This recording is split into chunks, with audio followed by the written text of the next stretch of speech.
So, ayan, usap-usapan na sinabi niya sa isang programa na siya ay willing nang humarap, lalo sa Quadcom at magsalita. Alam ko nagpadala na rin kayo ng imbitasyon. Meron na bang confirmation kung ano magaganap tomorrow sa Quadcom? Well, actually, kanina may na-receive kaming letter coming from the former president. At he mentioned na unfortunately baka hindi siya makarating tomorrow. We received that letter but I'm going to read it pa rin mamaya. I think baka hindi natin alam, baka biglang dumating siya or what. Alam naman natin ang former president. Lagi may mga ganong may mga ganong style yun. So let's still hope na makarating siya para at least maliwanagan yung lahat. Yeah. Ay, So, sorry. yan. Sir, I understand hindi mo pa talaga nababasa na buo yung letter, but would you know kung ano yung reason na binigay ni PRRD?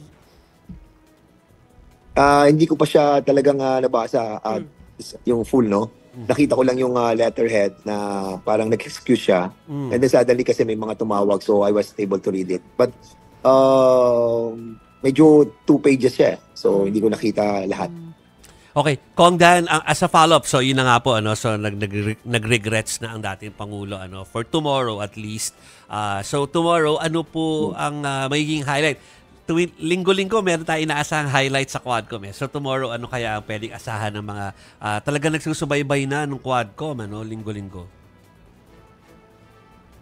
Kasi ang susubaybayan natin doon yung yung sa EJK pa rin Most likely ang isa yung kay Rohina Dharma at yung kanya mga revelation about kay Colonel Albotra, kay Peter Parungo, kay Yusek Muking. So lahat yung mga in-invite natin. And we heard that Colonel Albotra will be present tomorrow. So ito yung nilink ni Garma kay Tony Halili, yung namatay doon sa Batangas, sa Tanawan. So basically magpo-focus tayo doon, makita natin kung ano yung veracity na sinasabi niya ni GM Garma and to find out gaano kalawak yung ginagawang operation of killings and the payment scheme that happened during the recent or the former administration. So tingnan natin kung saan tayo patungo doon.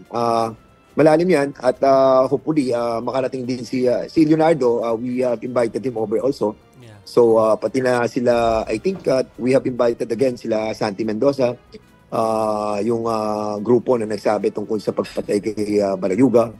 Marami pa tayong mga naiiwang mga issue doon that needs to be clarified as well.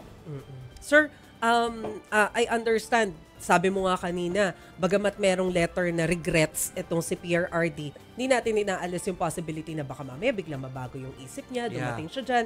Ano po ba yung gusto nating makuhang information mula po sa dating Pangulo? Well, actually ako kung titingnan mo, lahat ng mga sinabi ni GM Garma about this sa mga payment and killings, ito, napapag-usapan na to ever since Marami nang lumalabas na ganito precisely because siguro marami nakakaalam talaga sa PNP organization. And hindi na bago lahat yung mga pinag-uusapan namin sa Kongreso. Yun nga lamang, wala talaga nag-verify, walang nag-validate, at walang nag-affidavit at nagsalita under oath. Si Garma pa lamang ang gumawa nun. So this time, mukhang naglalabasan na. Kasi nagsimula sila Warden Padilla, tapos yung 2 PDL na sinasabi na merong 1 million na binayaran sila, kulang pa nga yung binayad sa kanila. So basically, makikita natin that yung sinasabi ni PRRD sa kanyang mga pronouncement were all true because it was mentioned or testified under oath by those resource persons which we have invited. So, yung pronouncement ng presidente, if ever that he will be appearing on the Quadcom, most likely, well, hindi natin alam. Kasi nga, ang ating former president, pabigla-bigla. Baka ano din yon, baka mabigla din tayo na aminin niya. Pag inamin niya yon at under oath yan, so medyo mabigat yan. So, let's see kung saan tayo dadalhin ng ating hearing. But unfortunately, kung hindi siya darating tomorrow, all those validation that had been manifested and testified by the resource persons, I think are good enough, para at least mai-recommenda namin to sa DOJ. Kung si Chicky Verhel po ito, no, pinapatanong ng aming producer kung si Edilberto Leonardo ay magpapakita po ba bukas? Yes, oo. I think kanina, nung meeting kami ng Quadcom, inimbitahan natin si Leonardo. Nandito pa naman siya sa ating jurisdiction. So, most likely, he will be there tomorrow.